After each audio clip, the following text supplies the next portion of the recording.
Pois vamos lá, né, gente? Vamos, como a gente fala aqui no Ceará, arrochar o nó. Vamos começar a nossa aulinha de física, essa nossa matéria linda e apaixonante, que eu sei que todo mundo mais adora, mais ama, né? Eu sei que é a matéria que quando a gente começa, o pessoal, ai meu Deus, eu pensava que eu gostava de biologia, eu pensava que eu gostava de história, de português, mas eu amo mesmo é física, né? A minha esposa é que diz, fala assim, amor, não sei como é que você aguenta essa matéria.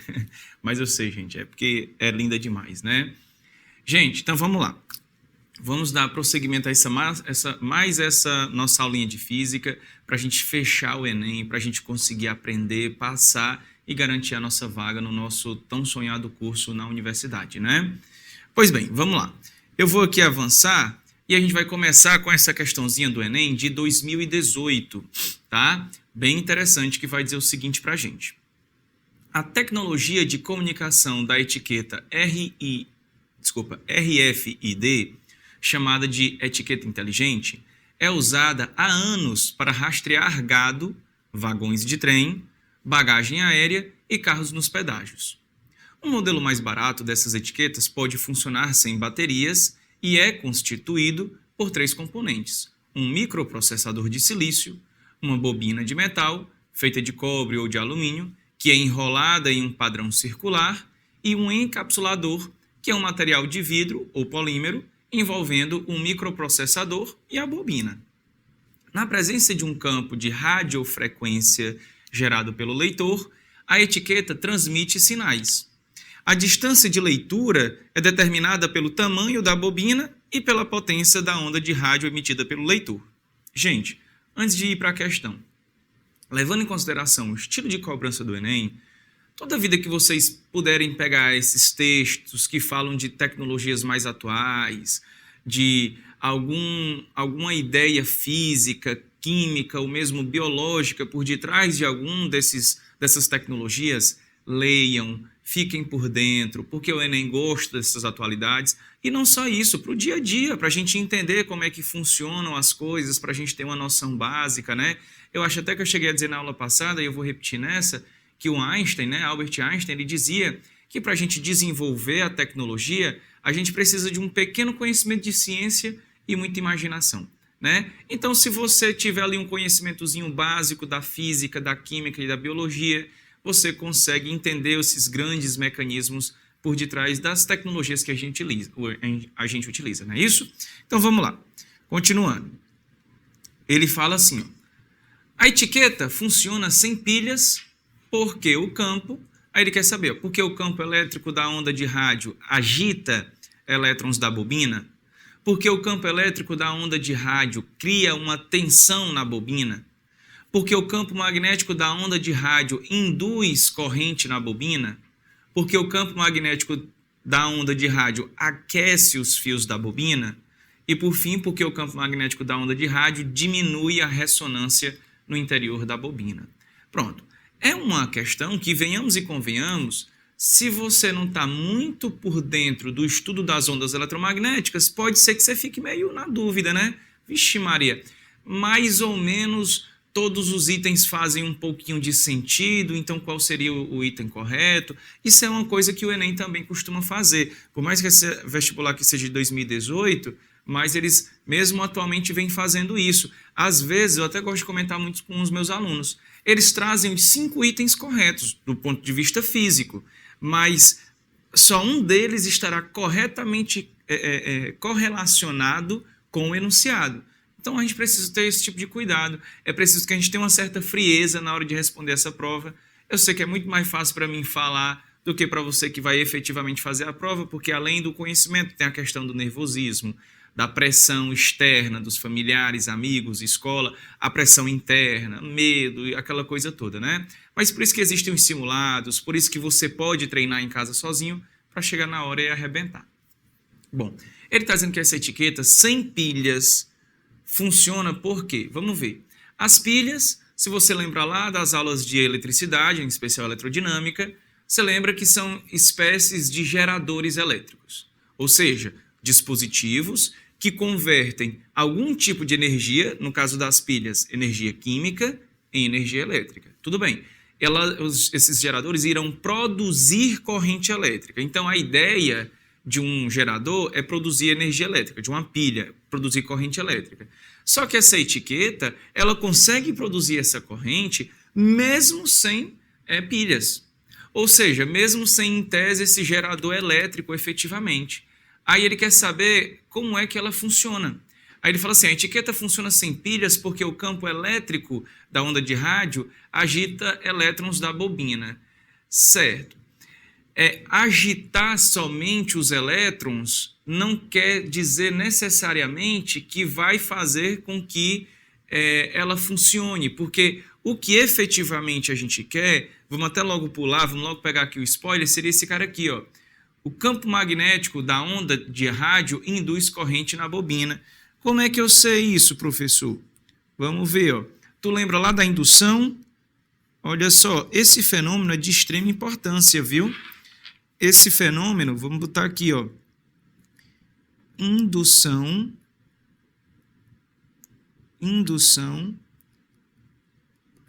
eletromagnética. Esse cara aqui, galera, a indução eletromagnética é super importante. Eu vou até escrever aqui, ó, indução eletromagnética de Faraday.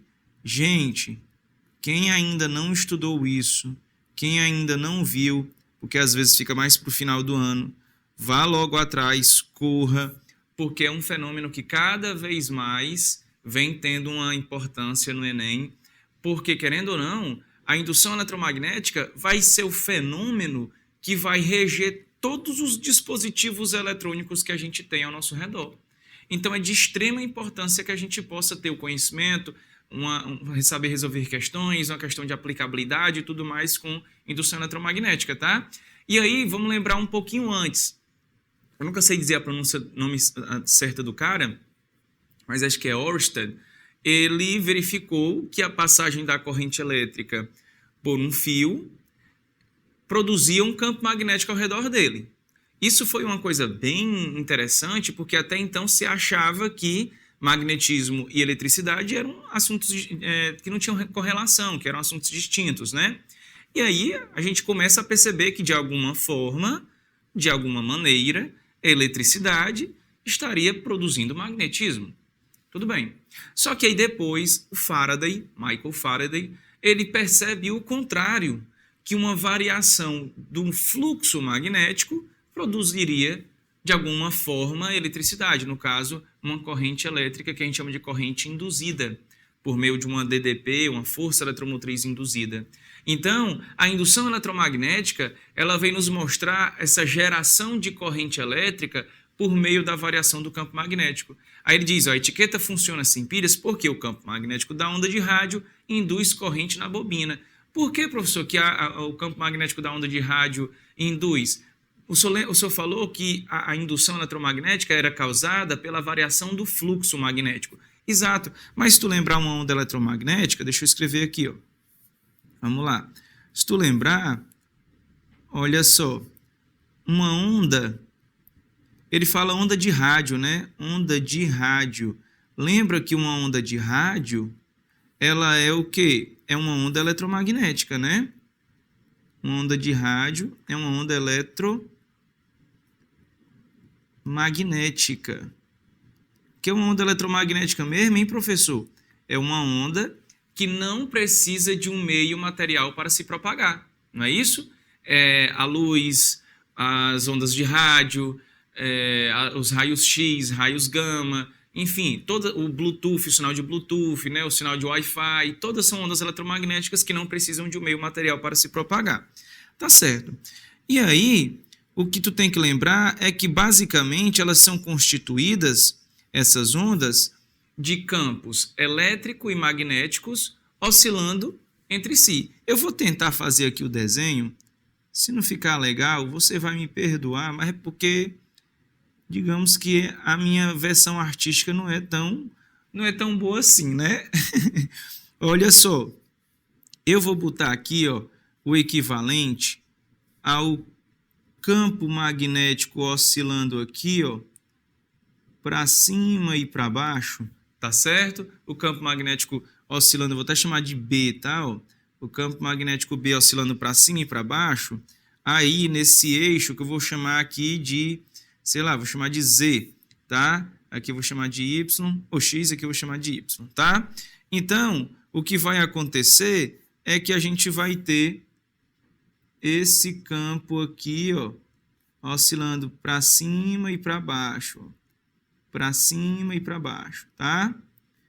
Tudo bem, você já percebe que o campo magnético, ele oscila, ele varia. Se ele varia, é porque, de alguma forma, vai ser gerado campo magnético, ou elétrico, né?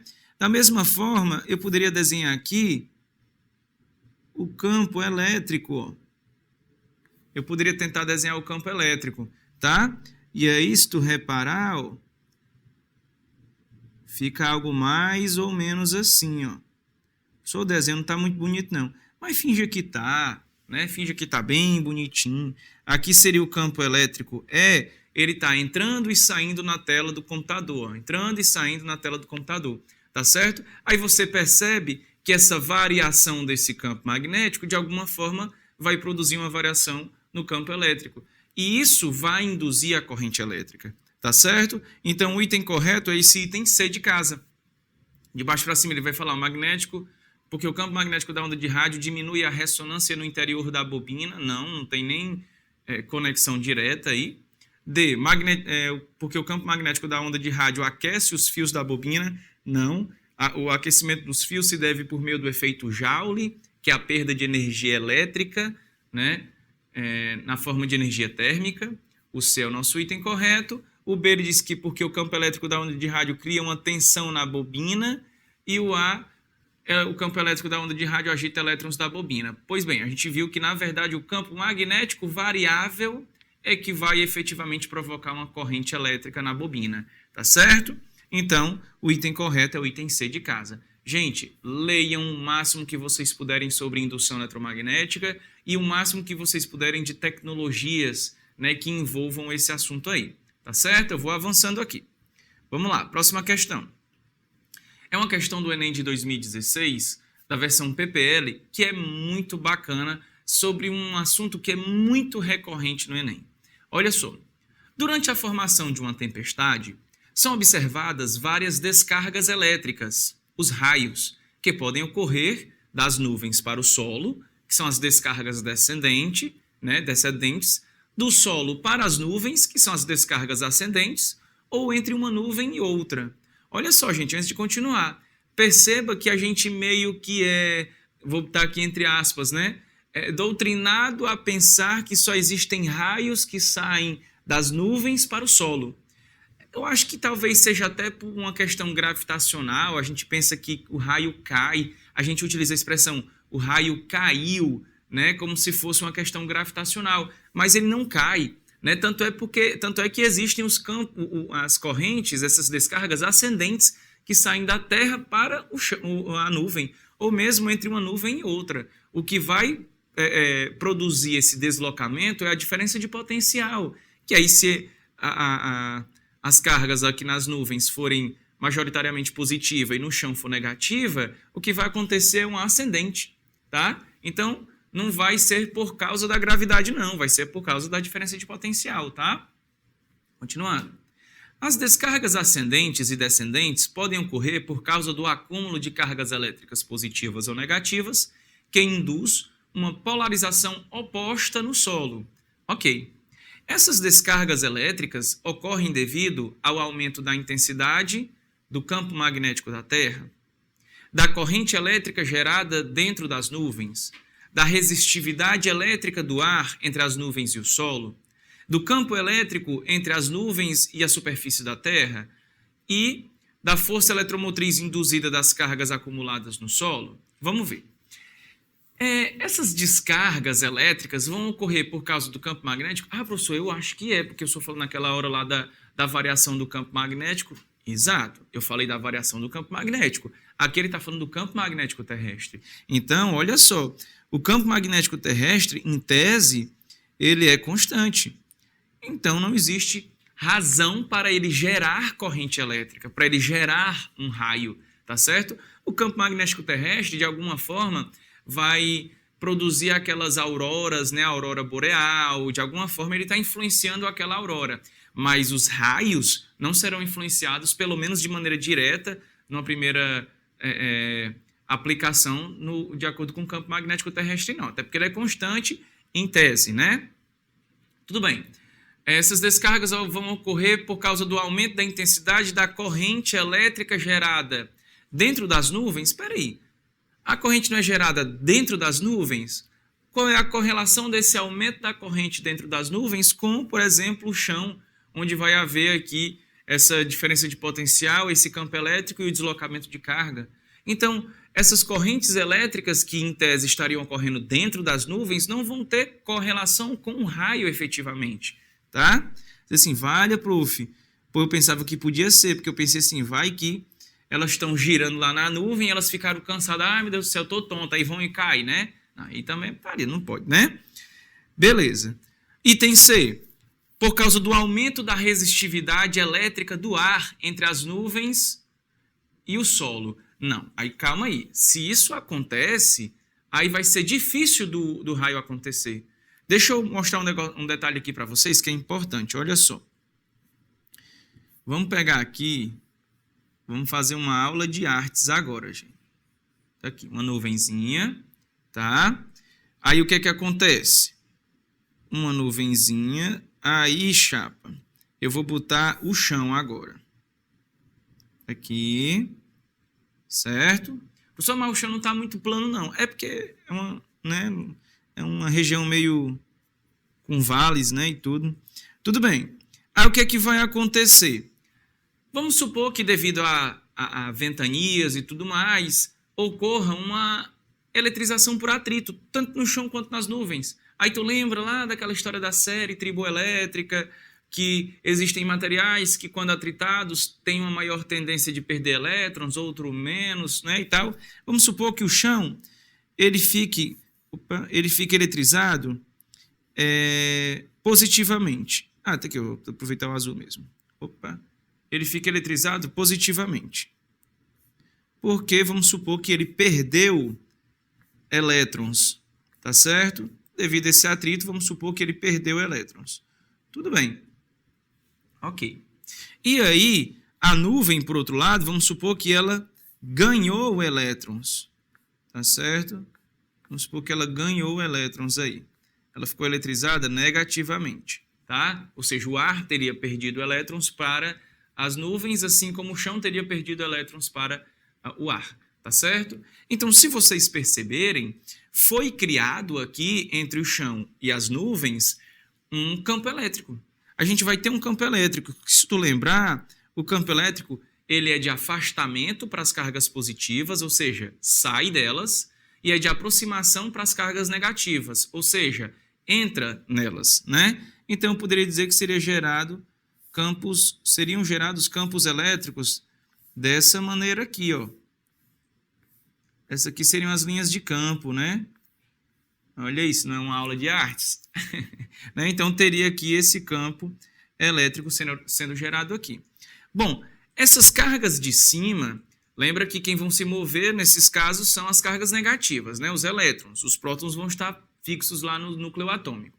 Então, essas cargas negativas aqui de cima, elas vão se sentir atraídas para irem para o chão, né? Essas cargas, não dá certo aqui, senão eu vou apagar tudo, né? Deixa eu voltar.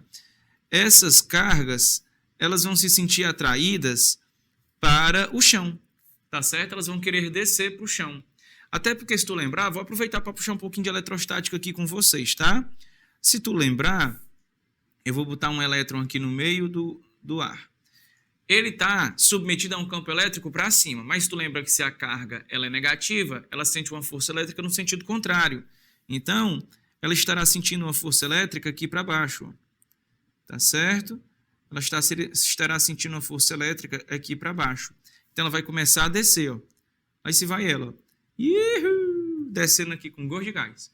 Então, essa é a ideia do raio. Mas espera aí. Se não houvesse aí o ar, se fosse um meio, por exemplo, condutor, logo as partículas desceriam. Nem ia dar tempo de ter esse acúmulo de cargas aí, não. Então, necessariamente falando, gente, aqui no meio, a gente tem um material que a gente chama de dielétrico.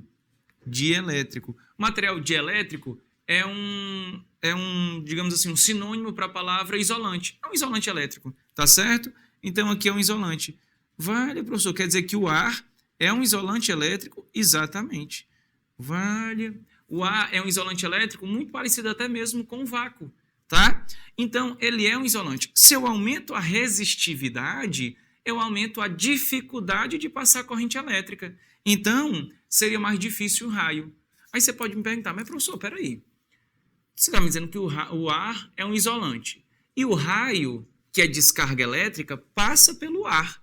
Então, como é que pode? Se ele é um isolante, não era para ter raio. É verdade. O negócio é que essa diferença aqui de potencial, que esses acúmulos de carga vão ser tão grandes, esses acúmulos, essa diferença de potencial vai ser tão grande que vai acontecer o seguinte, ó. Eu vou escrever até a palavra aqui, ó. Vai haver uma quebra da rigidez dielétrica. Olha que maluco, galera. Quebra da rigidez dielétrica. No caso, eu vou botar dielétrico, né? Dielétrica. Olha só como é que é a festa. A diferença de potencial vai ser tão grande entre a nuvem e o chão, tão grande, que o campo elétrico vai fazer com que, mesmo assim, ocorra uma descarga elétrica. Ou seja, olha que maluco, o ar passará a ser um condutor, pelo menos na região onde tiver o raio aí, né? Então, olha que maluco, galera. A gente vai ter... Como é que desenha um raio, hein? É assim, é? Acho que é. Aí, mano.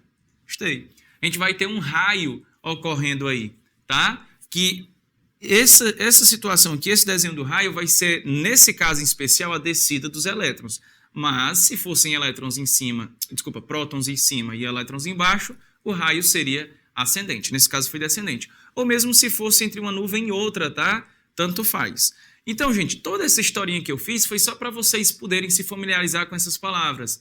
Dielétrico, que é sinônimo de isolante, quebra da rigidez dielétrica, que é o que ocorre quando a gente tem um raio. O raio não necessariamente ele será descendente, ele pode ser ascendente ou mesmo entre nuvens, tá certo? Então, voltando para a nossa questão, eu não posso dizer que vai ser um aumento da resistividade elétrica, porque se aumentar a resistividade elétrica, vai ser o contrário de quebrar a rigidez dielétrica.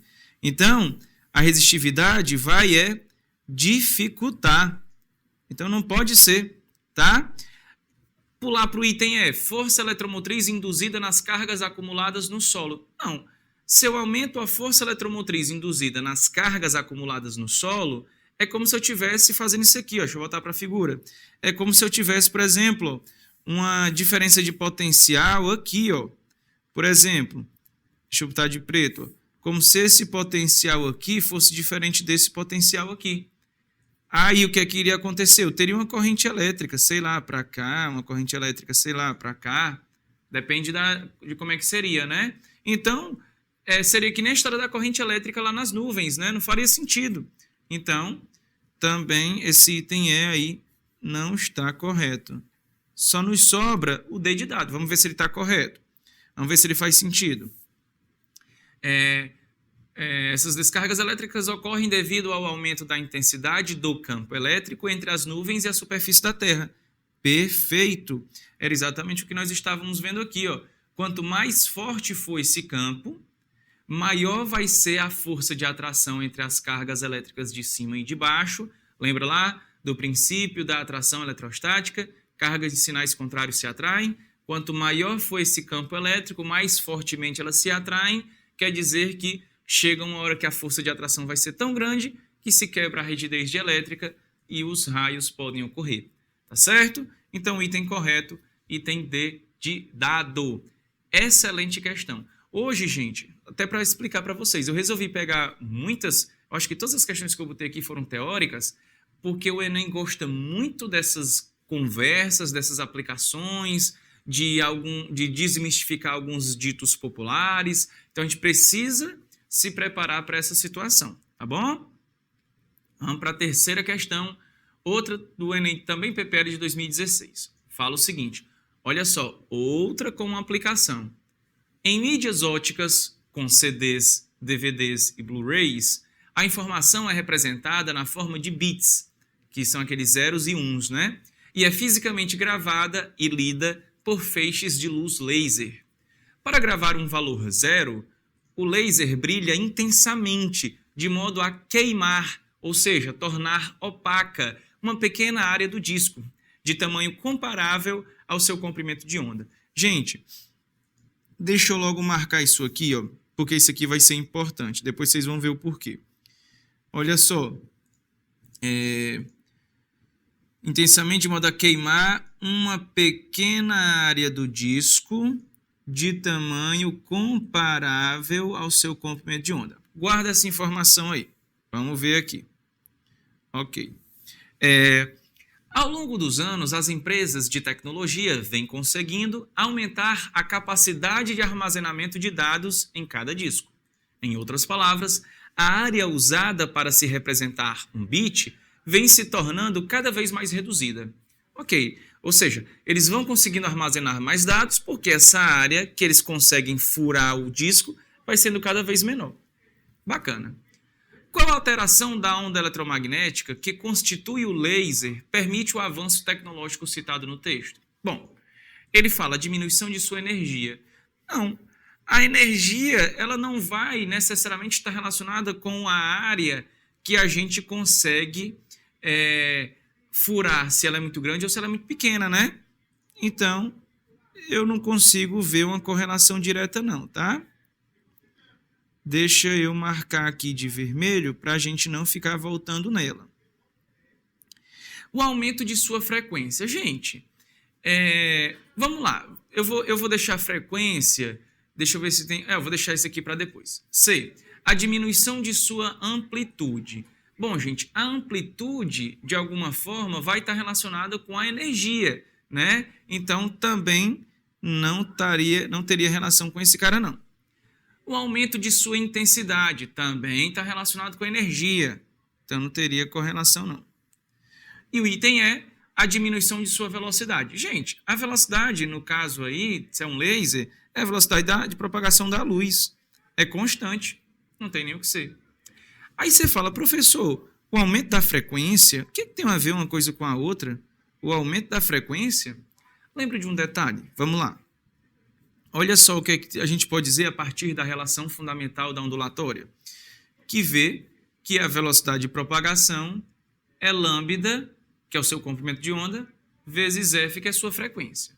Tudo bem, no caso dessas ondas eletromagnéticas, esse c aqui, que é a velocidade de propagação da luz, esse cara aqui, ele é constante, né? Ele é constante. Então, esse cara aqui é o nosso C. Esse cara é o nosso C, tá? Deixa eu marcar aqui para vocês que é o nosso C, que é igual a lambda F, tá? O C que é igual a lambda F. Só a título de curiosidade, né, para tu lembrar, esse C aí, galera, ele vai ser o quê, ó? 300.000 quilômetros por segundo. Não é isso? 300.000 quilômetros por segundo. Mas tudo bem, vamos voltar para a solução. Cara, ele está dizendo que vai aumentar a frequência. Se ele vai aumentar a frequência... Opa, deixa eu apagar aqui que ficou muito torto, né? Se ele vai aumentar a frequência, olha o que é que vai acontecer. Se ele aumenta a frequência e esse cara, que é a velocidade de propagação da luz, é constante, necessariamente falando, faz com que o comprimento de onda diminua. Aí olha o que ele disse lá no texto, uma pequena área do disco de tamanho comparável ao seu comprimento de onda. Ou seja, o tamanho do buraco feito lá no CD é comparável ao seu comprimento de onda, o comprimento de onda da luz, do laser. Quer dizer, se eu aumento a frequência do laser, eu diminuo o comprimento de onda.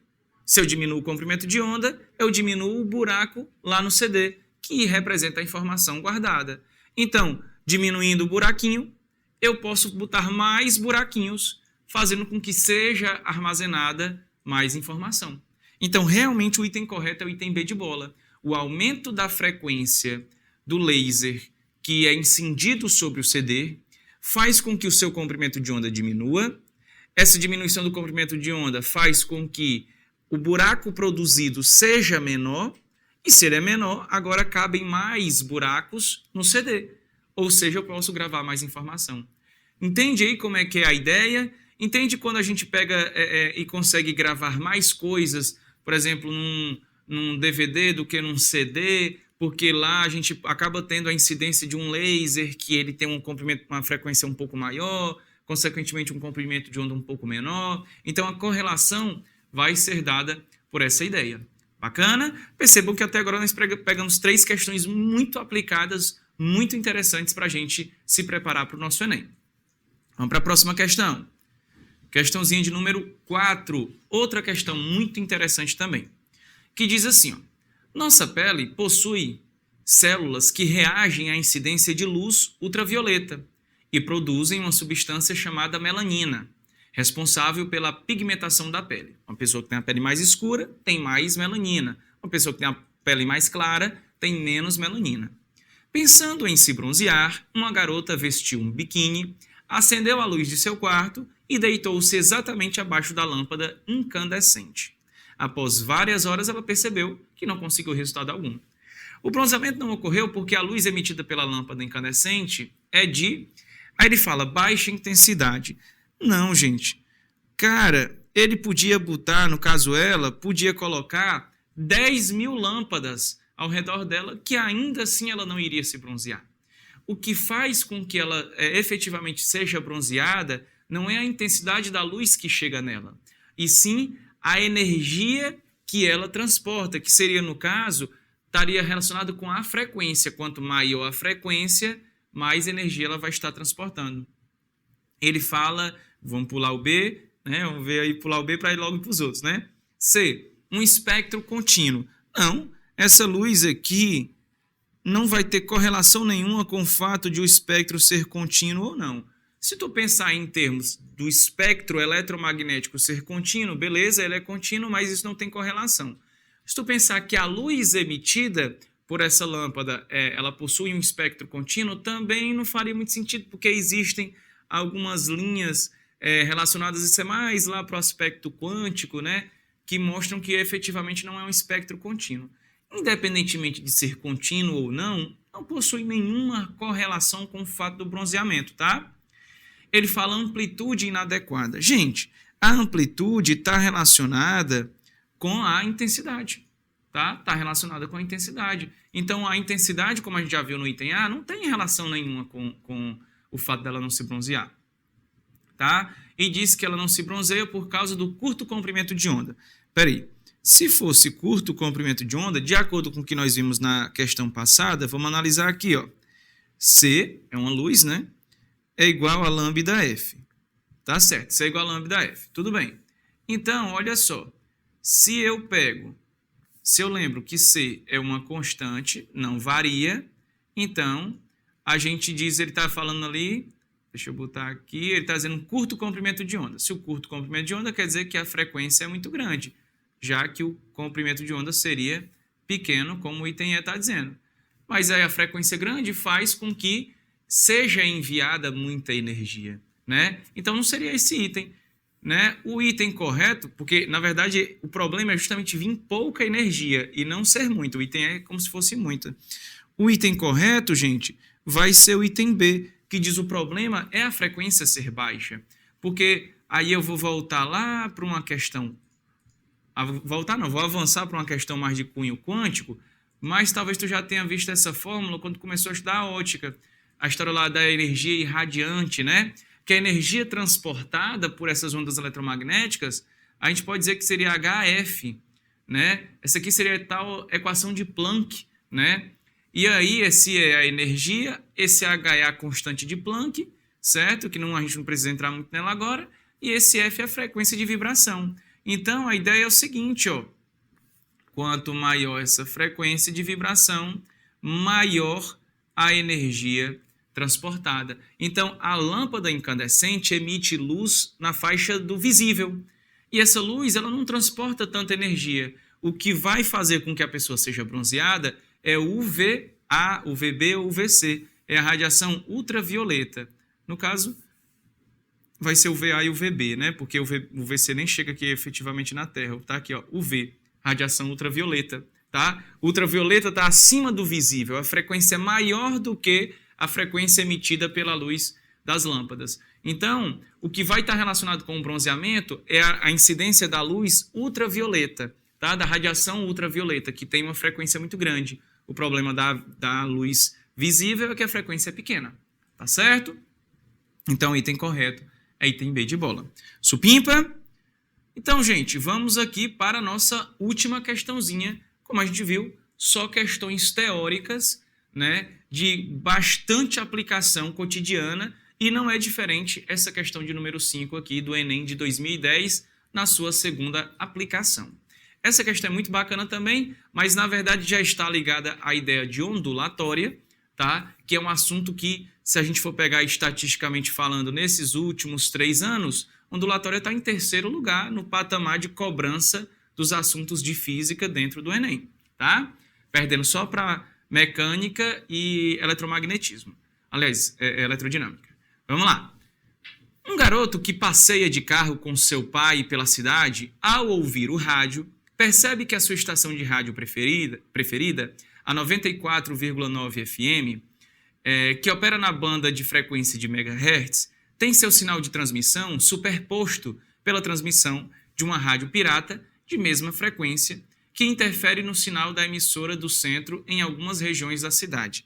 Gente, ó, a solução já está aqui nessa palavra. Ó. Aqui, ó, que interfere. Certo? Que interfere. Já vai estar falando de interferência. Considerando a situação apresentada, a rádio pirata interfere no sinal da rádio do centro devido à atenuação promovida pelo ar nas radiações emitidas? Não, porque essa atenuação promovida pelo ar vai ocorrer nas duas ondas sonoras. Desculpa, ondas de rádio. Sonoras não, né? As duas ondas de rádio. Porque tanto da rádio pirata quanto da rádio que não é pirata, as duas irão sofrer essa atenuação. Então, não é uma explicação do porquê que ele às vezes vai escutar a outra rádio, né? Então, deixa eu marcar logo aqui que está errado essa caboquinha também, né? Ó, a atenuação promovida pelo ar nas radiações emitidas. Se as duas vão sofrer as mesmas atenuações, uma não justifica, né? B de bola. Devido à maior amplitude da radiação emitida pela estação do centro. Não. Primeiro que a gente nem sabe realmente, né? Não pode garantir, não tem nenhuma característica aqui que nos garanta que a maior amplitude vai ser da estação do centro, né? E também porque a amplitude também não vai estar muito relacionada a isso, não.